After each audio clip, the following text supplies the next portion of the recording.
So I just want to explain a little bit about what is going on with my music and my releases. So I just released Fear My Friend, my first single from my upcoming album, which I'll talk about. And I released my first music video ever, directed by Nano Clow and starring Dylan Schmid, produced by Boldly, Cole Graham, a cinematographer, like an incredible cinematographer.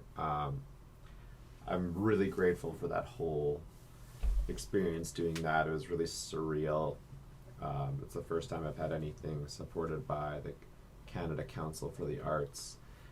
And that video essentially revealed my experience and story with mental illness. It's been mental health has been a huge pillar in my life, and only in the last few years did I really understand, was provided some clarity around the struggles I've experienced throughout my life. When I was diagnosed with bipolar disorder, and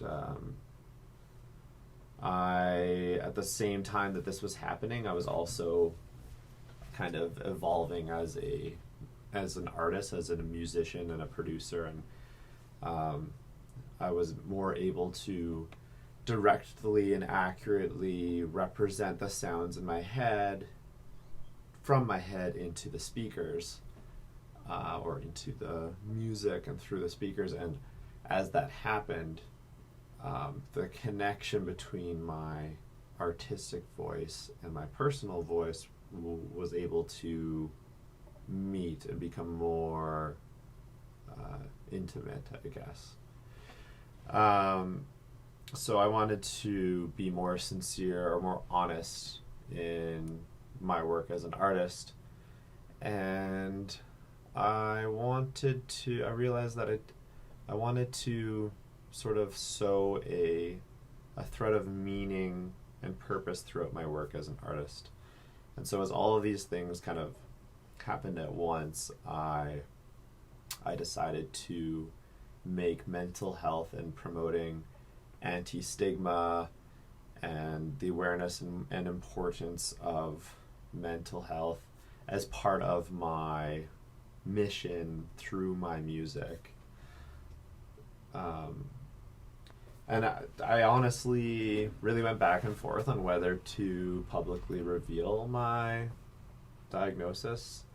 I don't necessarily know if it matters what the specific diagnosis is, but I realized that I think I should be as honest as possible, and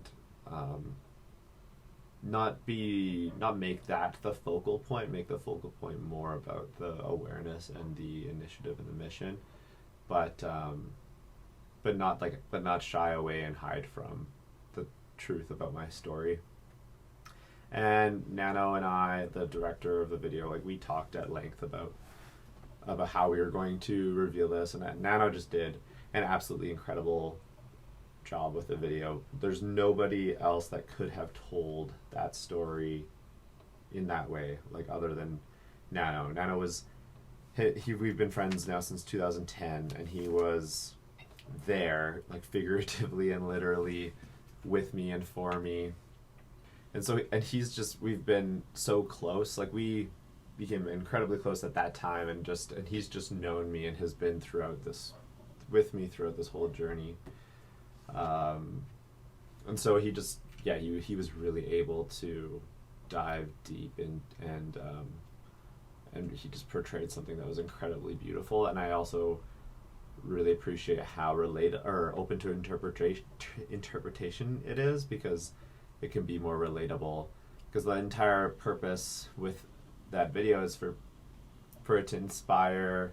What I say is that I hope that it will inspire a feeling of connection in those who struggle, not necessarily only with bipolar disorder, right? With anything, people have watched that video and feel that it's about something different, and also people who don't necessarily struggle themselves, but they can watch that video and relate in their own way, because I think everyone is affected by mental health, either themselves or know of someone, have personally, or like friends or loved ones. We're all affected by mental health, and I think that this video comes out, and one of the reasons I feel most passionate about this social mission right now is because COVID has revealed or brought to surface previously unknown mental health conditions and exacerbated existing ones. And so I just think it's a time when people are looking for signs of hope, and I think something like this video that is just done so well hopefully will help or do make some sort of positive difference in the ways of anti-stigma and mental health awareness. So I also just released my second single from this upcoming album. It's called A Voice 2. So there are 6 tracks on my upcoming album titled A Voice, 1, 2, 3, 4, 5, 6. And they're titled in the order that they were created, but they're out of order on the album because I ordered them in the way that I thought made the most sense energetically throughout the album. And then there's 3 other tracks on the album that tell a story about the theme is self-destruction and self-destructive tendencies, very interlaced with mental health, and it tells a story about a particular time in my life, or was more, I would say, is inspired by a particular time in my life. So the tracks labeled A Voice were created almost entirely with my voice. And that's actually the reason why I started making this video right now, is because I have my final mastering session tomorrow. I have to submit the works tonight. So I discovered during the whole mastering phase of this project, so I completely finished all the works, and then I went back and I was like, are these tracks labeled A Voice actually made only with my voice? Because that was the entire purpose of that whole element of the album, was to be creating 6 tracks only with my voice. Or not 6, but it ended up being 6. And I went back to the initial first project before I even made the decision to do this. And out of that project came the 2 tracks, A Voice 1 and 2. So basically I had this initial kind of sound, and my mind was like, oh, this could go this way, or it could go this way. And so I saved 2 different versions, and one of them was this more long form ambient track, which became A Voice 1, and then the other was also a long form ambient track, but with a different kind of energy, a different kind of texture, and a bit more of like a beat to it. And it's funny, I just started making some like snapping sounds because that's what happened when I made A Voice 2. I didn't know that I was making tracks only with my voice, but I was experimenting and I was creating sounds out of my voice. And then for A Voice, what is now A Voice 2, I went up to the mic and I was like singing, and then I'm like making some snapping sounds. And I forgot that I did that. And so after in the mastering session, I was like going back and I was like, are these tracks actually all made with my voice? And I went back into the original project for A Voice 2, because I'll consolidate audio, and it gets so manipulated and changed from what it initially was. But I always thought the initial sound was my voice. But for the bass drums, only the bass drums, so in A Voice 2 you'll hear, which is out now, you'll hear this like those sounds came from snapping. And I thought about going and changing it, but that has such a crucial element of the character, that provides such a crucial element of the character of the sound of the track. And ultimately that sound, like, though that project was the impetus, the foundation for this new sonic exploratory journey that I'm on. And it wasn't as though at the time I was putting in snapping sounds because I couldn't make things with my voice. Like, you'll hear like in a voice 3, that is entirely and exclusively just my voice. And that might be surprising to some people. And or if you listen to a voice 4, also 100% just my voice. So the only 2 tracks that aren't 100% my voice are a voice 2 and a voice 6. On a voice 6, I copied over the bass drums from a voice 2, and that is like the first kind of like bass drum you hear in a voice 6. And I wanted it to be sort of a callback to a voice 2, because it's the final track of the album. So it kind of like calls back to this foundational project that began this initiative, this idea to create these voice tracks.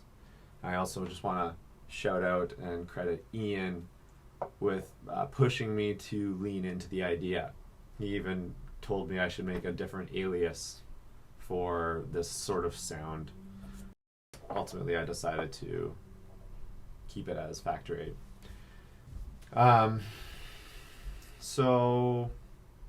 But other than that sound, and then there's like that high-end sound that you'll hear in a voice 6 where it goes I could turn those sounds off and the track essentially still does the same thing. Like, there's like the kick drum, the bass, the more intense kind of drums. Those were all manipulated from my voice. And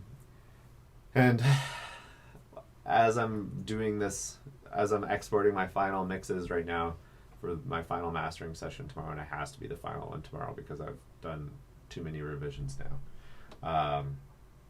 I was like thinking like, what if I could just recreate this sound and I could say that, hey, this is all my voice.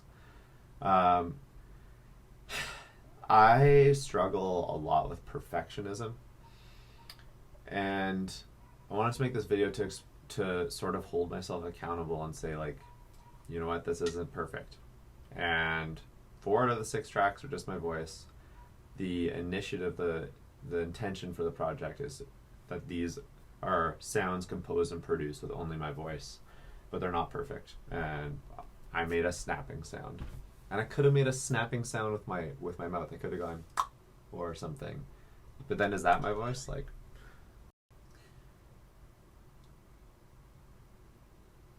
with all that being said, I have an other album that I'll be releasing following this new one that will be created only with my voice. Because the rest of the album also has songs that aren't just my voice. So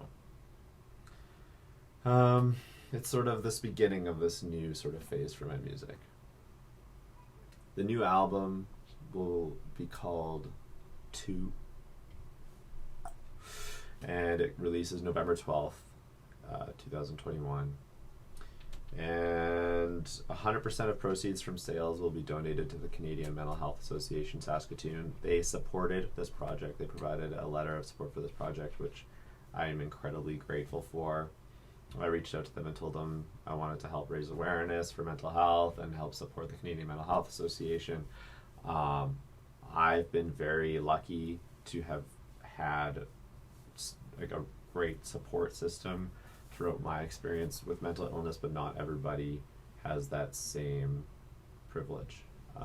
And I think it's important to support organizations that help people like the Canadian Mental Health Association. So that's the reason why I'm doing this. And You can purchase A Voice 2 and Fear My Friend on Bandcamp and choose what you pay. All of my sales for the singles and for the album when it comes out, 100% of sales will be donated to the Canadian Mental Health Association Saskatoon. I'll be announcing the pre-order for the album very soon. On Bandcamp, it's cool because you can choose what you pay and more money goes to the artist, which again I'll be donating all of to the CMHA Saskatoon. You can also join my fan club through Bandcamp, and that's just a kind of a tight knit community of people. I think the lowest amount is like $5 a month, and you support me and help me create more art and more music. And if you guys would like to hear more from me, just let me know. You can comment on my posts on Bandcamp. I also have a Facebook group for the fan club. There's not very many people in it, so it's a very small community of people. And I'd like to kind of do more with just that group of people and release more exclusive like, stuff that I would just never release otherwise. And just show you guys more like behind the scenes and stuff with my process creating music. But yeah, other than that, I just want to also say thank you to Matt Colton, who mastered this entire album. I'm super honored, honestly, for him to be doing the mastering on this project. The cover artwork for all of my music is by Kenton Dupe, and he created the entire brand image for Factor 8, and he's an incredible artist, and thank you so much to Kenton. The Canvas videos will all be also by Nano Clow. And yeah, that's all for now. Thank you so much for your support.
yeah, like you could buy sorry, you can buy it on Bandcamp and choose what you pay, and I will donate 100% of all of that to the Canadian Mental Health Association.